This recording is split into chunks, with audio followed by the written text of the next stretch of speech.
Afternoon, everybody. Welcome back to the Evermore podcast channel. You've got me for your post-match today rather than Chris, so straight off the bank, apologies for that.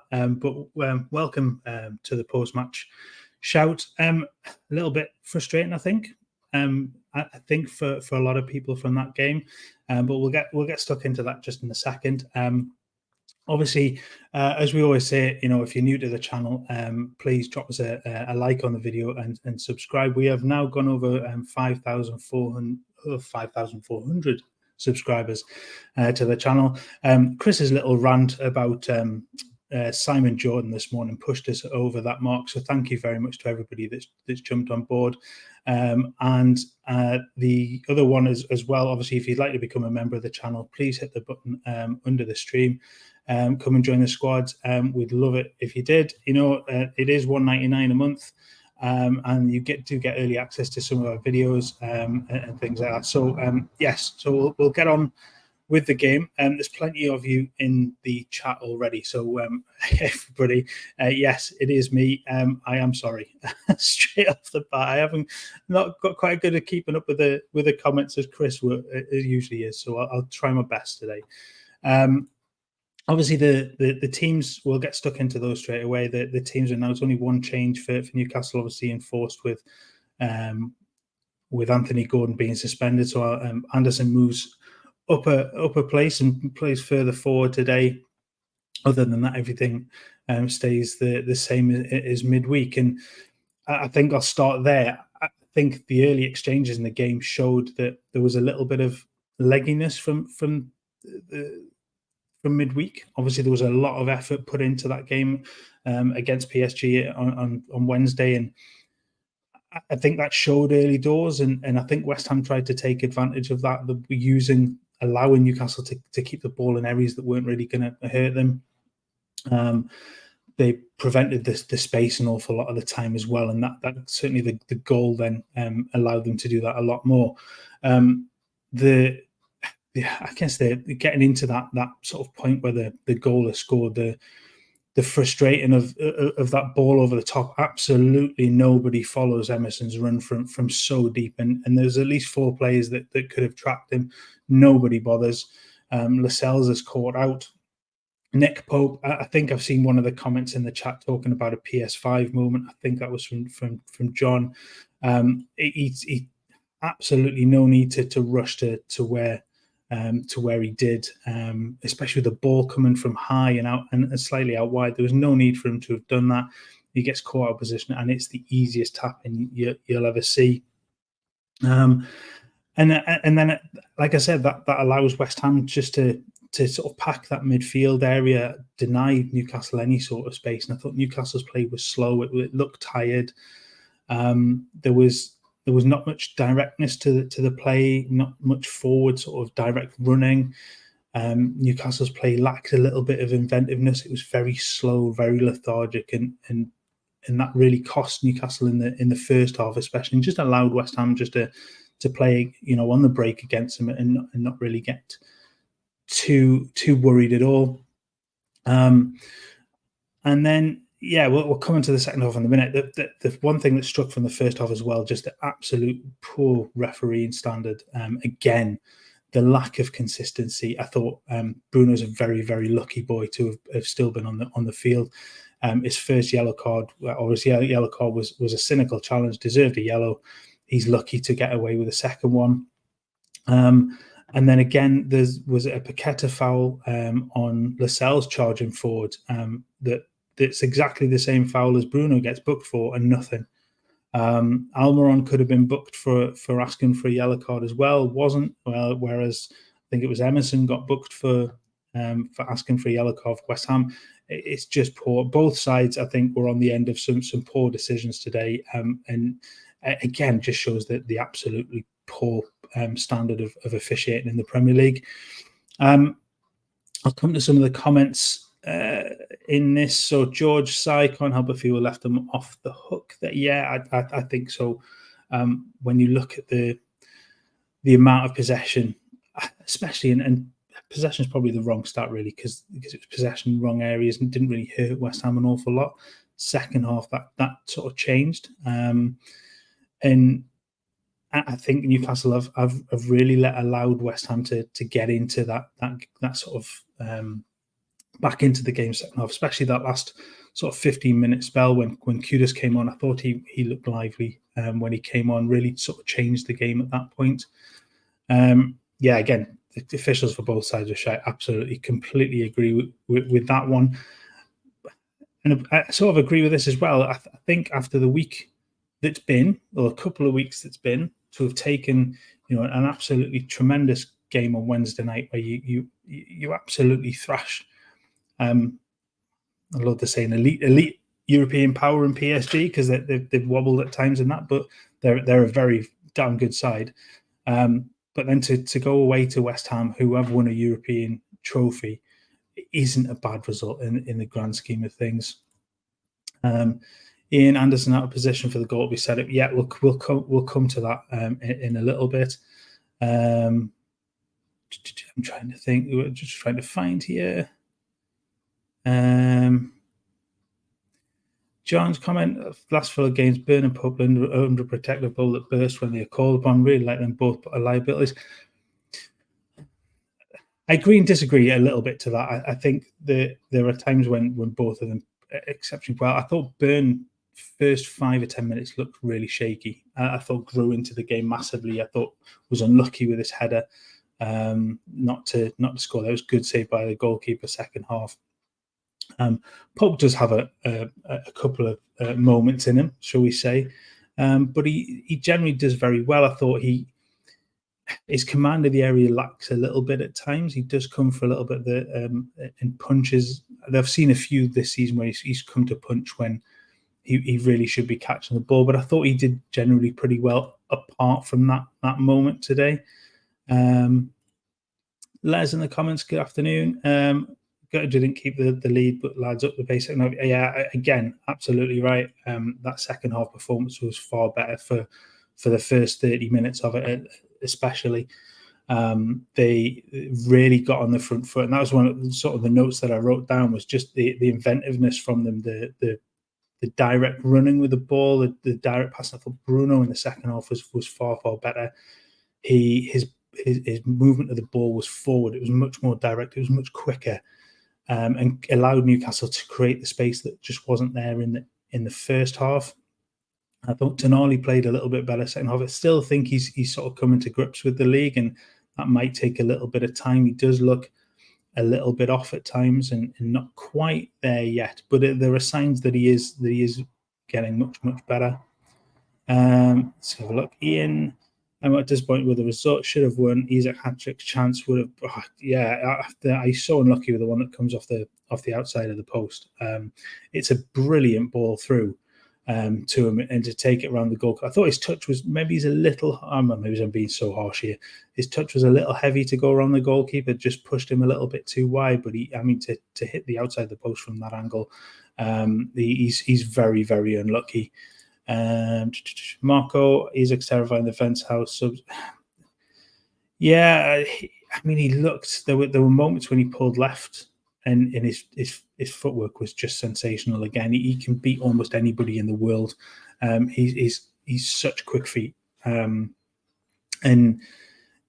it's an interesting one. I text our group chat at sort of half time. I would have moved him left.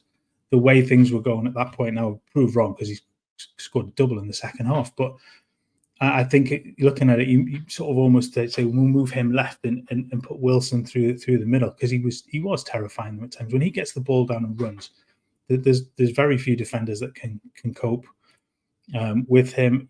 Ian had taken a draw before the start. I think a few people sort of said that to us. We put a poll up on the community tab before the game as well. Most had gone for Newcastle win. Funnily enough, none of you went for a West Ham win, which is very surprising. But yeah, I think you go away to West Ham, who are informed that they're playing well. I think a point is a good result overall, but I think the frustration comes in with that. It's just because of the amount of the ball that you've had, the amount of, I guess, chances that you really should be creating from that as well, and the frustration that then maybe is not there, and the fact that then West Ham score with the only 2 shots on target, and and that's a huge frustration. But it's not a bad result overall. The mighty win. Hello. For once, we got the rub of the referee. She's been down to 10. Yeah. I mean, I texted Chris and said that's the Trent moment. That's the Trent Alexander-Arnold moment at St James's Park all over. That should have been a second yellow for me, and he's very, very lucky. And then again, Miggy, when he gets booked, that realistically should be his second as well. So look, it's gone. It didn't happen, so we'll let that one go. But I think they can count themselves very, very lucky. Afternoon, Roger. Welcome in. West Ham played a day later. To be fair, yeah, they did, and they looked. I think their game plan today was to not use as much energy early on. They played the ball over the top, but generally speaking, they sat in and they were waiting for Newcastle to play forward and then sort of catch them on the break. I thought Newcastle played into the hands first half massively. And again, if expecting to go there and turn them over, delude it, I think there's always going to be the nut jobs that think you might go everywhere and win 4-0. But I guess you look at last season's result and think, well, okay, do that again. But they're an improving side as well, and the form this season goes to show just what a good job David Moyes is doing. George says, so as if I was trying to conserve energy for the final 45. Yeah, maybe that's a job, but to run the risk, I think, of going in behind and you worry that then you that extra energy you have maybe doesn't work. So it's worked today, but that would be a worry if that's a proper game plan. Gary, he says, like Almiron replacement to have been Wilson, put Isaac on the right. Yeah, either side, I think, Gary, I would have perhaps moved him left, but I think moving Anderson back into the midfield, I think Tonali's just not quite there yet. So that would have been my change, I think. Let's have a look.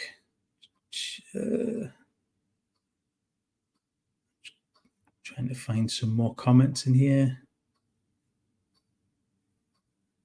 There's absolutely loads to go through, so apologies that I can't keep up with it all. There we go. Jimmy, point away with our injuries, decent result without a missed call. Yeah, I think absolutely right. I thought Isaac and Dan Burn were great as well. Again, I say I thought Dan Burn for the first sort of 5 minutes, I thought looked shaky, but really grew into it. I think going into the goals in the second half, I thought that the first one especially, I thought it was a lucky foul, I think, and I think Newcastle got the rub of the green in that one to get the free kick. It's a good ball across from Trippier. I don't know what the officials are then doing to look at the goal for so long on VAR, because it was clear as day that although Isaac had moved ahead of the defensive line, he wasn't involved in that first process, and then it's quite clearly a deliberate play of the ball by the West Ham defender to head it back across the goal straight to Isaac to put in. So I don't know why they've looked at it for so long. The second goal was a brilliant piece of play. The sort of the movement down the left, I think, from Anderson to bring the ball back in with I think with Sean's help there, and then the crossfield ball, and that was it from Bruno. That second half about him being a little bit more direct in his passing, that ball across to Trippier was exceptional. Trippier times his run to perfection, and then the first time volleyed pass or volleyed cross from Trippier was just brilliant. It was a great ball across the goal, perfectly between the defender and the goalkeeper, where the goalkeeper can't really make a move to it. The defender's not going to throw himself at it for fear of putting in a goal. And there's Isaac just to touch it in with his left foot. It was a brilliant goal. And at that point, you just thought Newcastle were going to go on. They dominated possession. They found themselves sort of moving further and further forward. And it looked for all the world like Newcastle would get the next goal. And then the break sort of felt like they came on, and West Ham got back into the game. The change to bring Mohamed Kudus on, I thought, was a good one for them. And you he found those spaces in between the defense and the midfield. I'm just looking at this comment from Nika66 that somebody's fine. There's one of my wives. She's got a poster up on the top of the fridge. It's one of hers. It's she likes a bit of BTS. So we'll leave that as it is. And yeah, what was I saying? So Kudos finding those gaps in between the midfield and the defense. And he was just allowed to pick the ball up in those spaces and then either play the ball wider or run. And then the goal itself sort of came from a little bit of that as well. That the ball down their right hand side, there's absolutely nobody with the West Ham player down the right hand side. It's Soufal that's down the right hand side. Elliot Anderson's miles out of position at that point. I think Bruno that has to then track across to try and cut the ball out. Tonali's nowhere to be seen in the middle of the field. So Kudos has got the entirety of the London Stadium to take a touch and fire on goal. And Tonali's lack of intensity getting to the ball, he gets there, but he then turns his back, and that's frustrating as well. We talked about that with another one this season where he just lacked the desire to kind of get to the ball, and I think that's a huge thing. It's just he's just lack of willingness to throw his body in the way at that point. You just at that point in the game, you get in the way of the ball. But look, it's a draw away at a good side. I don't think we can look at that as particularly negative. But there are some frustrating points from that, especially having that lead going late into the game. George, personally content to get the draw and not have picked up any more knocks in the long term. Will be better off the break, and that's a key thing as well. It's a good point before the international break. There's 2 weeks to get players back fit. Obviously, Gordon will be back from his 1 game suspension as well. So, there will be a few changes, I think, come the next game as well. So there's plenty of time for players to get a little bit of fitness there as well, and for Eddie to work with them as well in the international break and get a little bit more preparation done for the next game too. Like a funny goalkeeper makes an error and gets skated. He was a hero. Goalkeeper's always going to get that. I got it. You're either the hero or the villain very, very quickly. And goalkeepers make one mistake and that's it. Always kind of be said that your goalkeeper, they don't get any second chances with it, do they? Your defender makes a mistake and there's a goalkeeper behind them to mop up. Midfield, they've got the defence behind them. The strikers have got everybody behind them. Goalkeepers don't, and they live like that. And it's unfortunate for Pope. I still think he's the best old school goalkeeper, or that the technical goalkeeper, not with his feet, not that sort of reading of play, that sort of thing, but his old school sort of goalkeeping ability. I think he's probably the best in the league. People always argue shot stopping is one thing. My argument is always that goalkeepers, as a rule, should be good shot stoppers. It's what they're there for. It's everything else that goes with it. And generally speaking, he's very, very good, but he does have those moments. He's not a brilliant sweeper. He does an awful lot of it, but he's not brilliant at it. He needs to be better with his feet, but I think he's a little bit too long in the game to develop that too much further. I think that's one area that Newcastle will look to improve in the next 18 months. But you're always going to get that grief as a goalkeeper. It just, unfortunately, it's just one of those things. Jam Anderson Longstaff got caught high in pressure in the same play. Yeah, I mean, the right-hand side for that second goal, the right side was so wide open. It was just, I mean, the West Ham players just had acres and acres of space just to move into it and pick Newcastle off at that point. Again, come back to that word, frustrating. Really, really frustrating that you not come away with that with 3 points. Dominating possession, more shots on target. Just not able to do it today. But again, it's a good point if you take it on the face that you would take a point before the game. So, Jam again, yeah, just disappointing because the win was right there. Absolutely right. Ian, a good point. I sort of agree that it's where you have it for Newcastle point of view. And I said you dominate possession, but a lot of it is in the wrong areas. A lot of it was not hurting West Ham, much like PSG did the other night. I think it's when you've created those chances and restricted West Ham to very, very few opportunities. Let's say 2 shots on target, 2 goals. That's the worst part of that one. John, true. I think it's sort of response to some of the other comments. Not lost in any way. We looked to what can be improved. Just wanted to, it's there are always going to be things improving. I think there were even points on Wednesday that could be improved on, as much as a result as that was. But these are games where, a point is a massive, massive thing. It could be huge later in the season.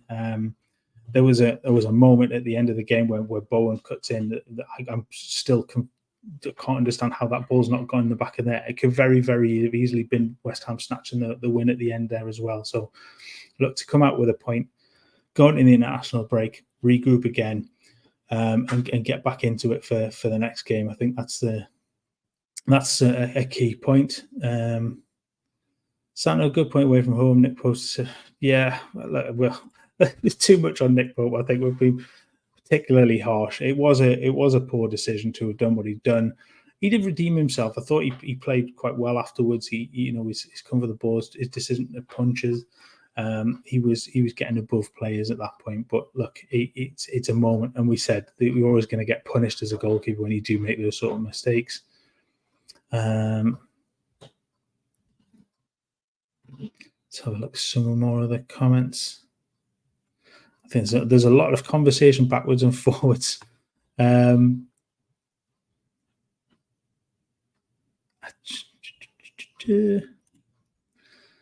City Solar Ref was wearing a Geordie shirt. I can't really agree with that one. Yes, I think there were decisions that went Newcastle's way. I think there were others that went the other way. So I think the ref had an absolute shocker today. He was very, very poor. Lee, all right, Mark, and everybody, not a bad result. We've been looking at to have been recorded 2 weeks. Yeah, absolutely right. Bang on with that.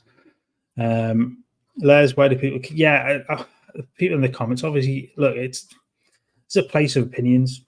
If you've got an opinion about something, great, have a debate about it. Don't get personal with things. I'm not saying you can't chat around about it, but yeah, just there's no need to get involved in that. There's really not.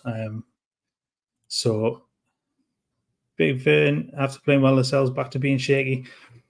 I think it was one of the notes I'd written for this was, I think have we seen that Lascelles can't do this at this level this often? Can't play at this level this often, and that comes back to squad depth for Newcastle, doesn't it? And I think without another centre back in, I think that was a huge miss for the summer. In that Newcastle didn't strengthen in that area. I think going forward, that's got to be a huge priority for them to get cover in terms of for Shaw and for Botman.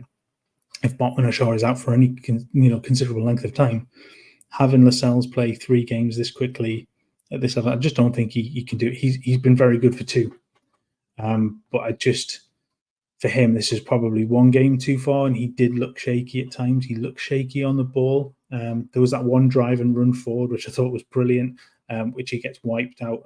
Again, go back. That should have been a yellow card to Paqueta, I think it was. But he did look shaky. He's not.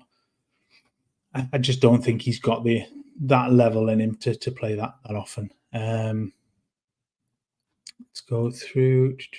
West Ham's second goal was a free hit. Kudos, let's take shots so freely. Point in the road. Yeah, absolutely right. I agree that the amount of time that Kudos has to get away that shot is awful. The player's out of position, and yeah, just utterly frustrating. Trippier's delivery has been mint lately. Like, yeah, look, the ball he puts in from the free kick for the first goal, and the crossed volley is just sublime. And sort of showing that he's got those.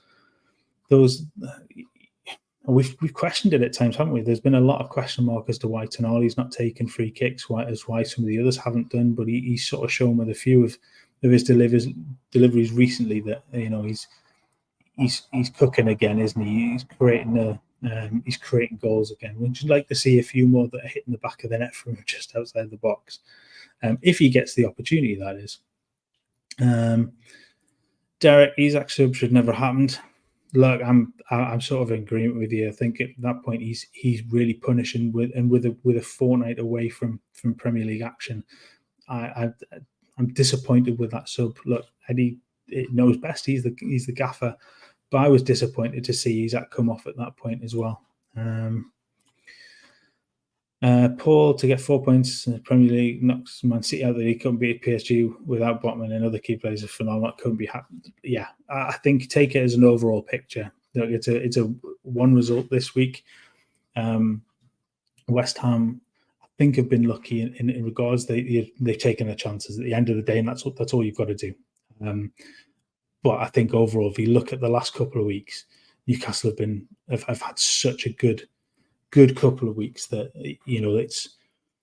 it's a really positive way to go into the international break. Let's have a few more, and then I will sign off for the night. Let's have a look. See, I'm trying to catch up with the comments. There's loads going in, so thank you very much for everybody getting involved.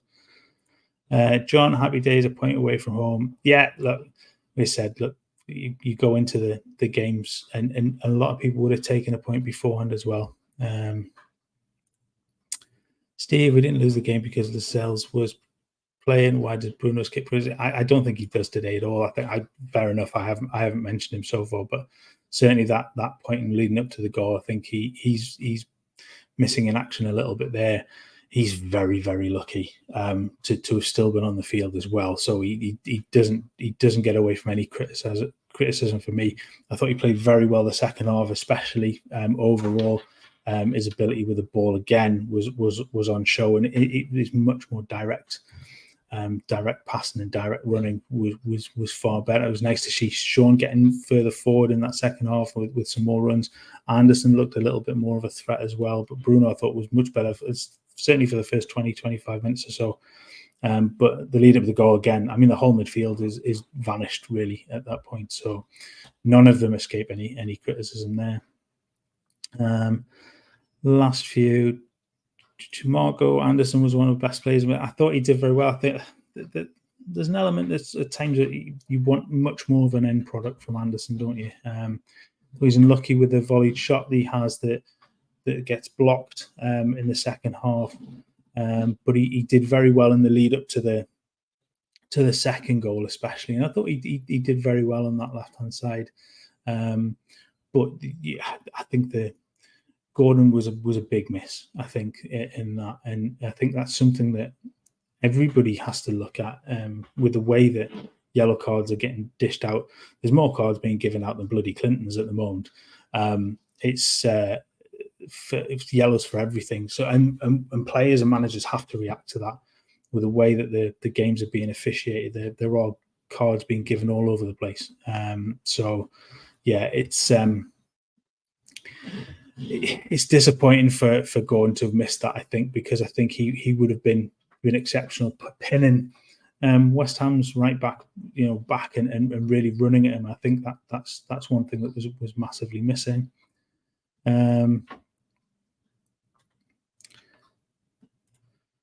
Marco Catano doesn't count from that channel. It's hard to disagree with that comment. I think that's possibly quite harsh on. I think, but look, he makes the ground up, which is one thing he got criticised for early in the season.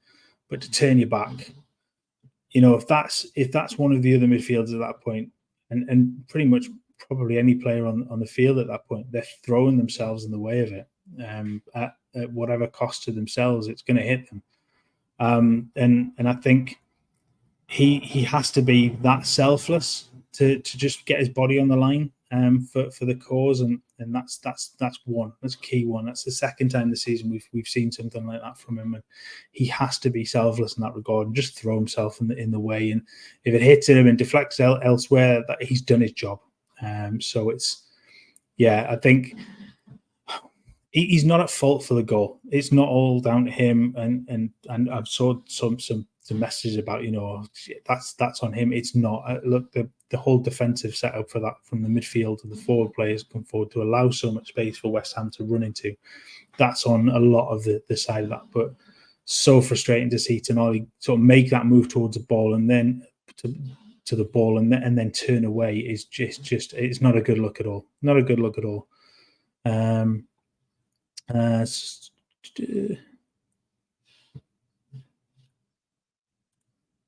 Marco again would give trips a go in the middle. He's pass. Look, I think he's a very good passer. Look at the ball through he played for Sean against PSG. That was the vision, the ability to play that perfectly weighted pass. He does have that. But if Southgate wants a right back playing in the centre of midfield, he could do worse than play Trippier there instead of Trent Alexander-Arnold. So yeah, I mean, he's not going to play in there. He missed the massive amount of ability he has from the right hand side in terms of his overlaps and his delivery. So yeah, it's I don't think I get the point with that completely, and I think Southgate could do worse than to do that instead. And I think last one, be glad when Botman back, a big miss.